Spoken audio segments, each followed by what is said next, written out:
but we still are not sure if we met in 82 or 83, but it's over 40 years ago.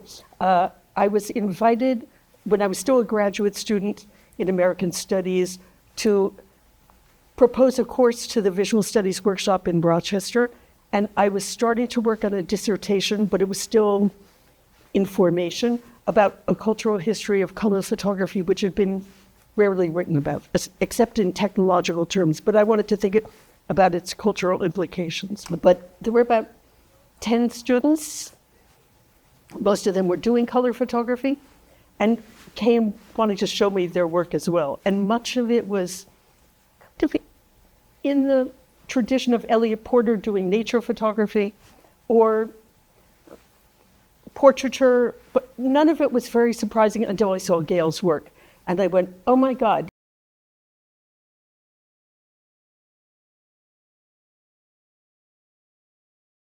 Here is someone who essentially is taking the snapshot mode, which was starting to be very popular for reconsideration historically in the 80s, but mainly in terms of black and white photography.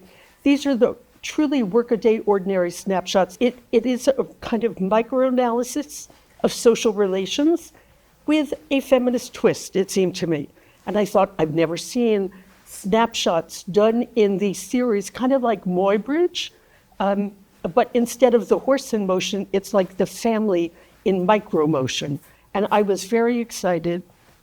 And at the time, maybe a year or two later, I was asked to curate a couple of mini exhibitions in Germany at the Museum Folkwang in Essen, and I decided to invite Gail to be one of them.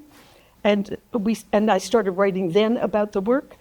I really began to understand that in addition to the sociology of family relations, this is someone who loves order, but who accepts instead of screams, as I might, about disorder and disorderly people. And the order is always expressed in her work in terms of composition and in terms of often the gridding.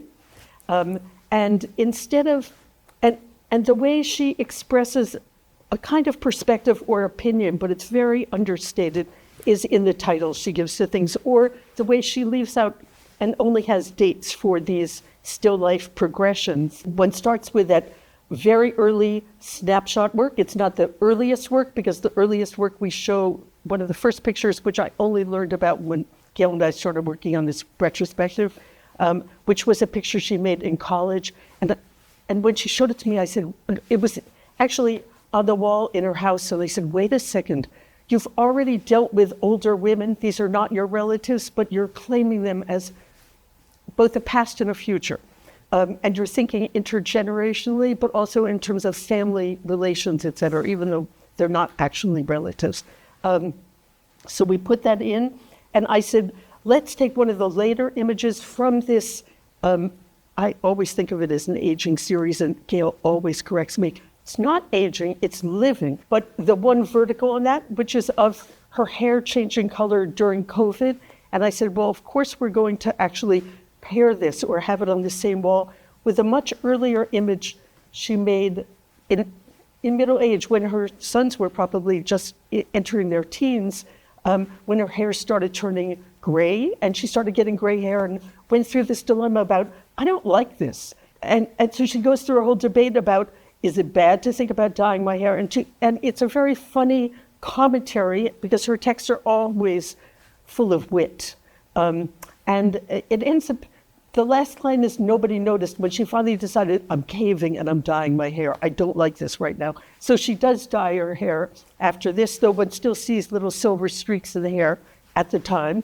And she follows her children up until they're still in college with this one series, which is really about her son when he comes home from college and is, again, it's a little bit like domestic still lifes, in that she's entering his room when he's out during the day and showing the crazy disorder and how she's trying to track, where's the squirt gun, where's the laptop. But then when her sons have left home and she's starting to get commissions to think about a process of looking at the world in the same way, she begins to use a kind of layering, which is harder at the beginning because she's not yet using Photoshop.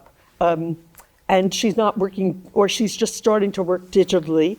And so she's doing her neighborhood cultural histories in terms of what was here before and what has been erased, forgotten. And that then links to work that has to do with much later with the BACC, the Bethesda African Cemetery Coalition. But this is already stimulated by her. So she comes to activism toward the second half of her life. She, even though she says, I'm a normal American, and just like many other first-generation Americans, she actually comes from a very extraordinary family where her father, who emigrated in high school, sort of at the beginning of high school from Germany as a Jew, having to leave because his mother said, it's time to leave, we have to leave now. But because Jewish social services said essentially, you have to go and help the family. I mean, we can only help you settle, but then you have to help support the family. So he never finished high school, but he had already been involved in labor and socialist Zionist organizations in Germany, which was really radical in Nazi era Germany.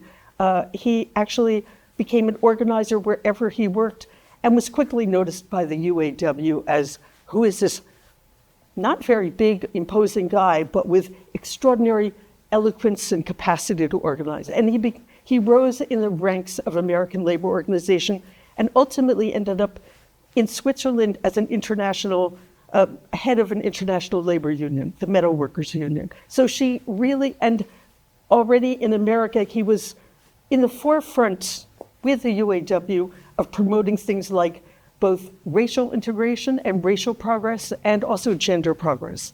So she comes from this naturally in some ways, and though her life focused for a period on her own home, these are the seeds of becoming, once again, a worldly activist. First in Washington, and with this then thinking about the world in general.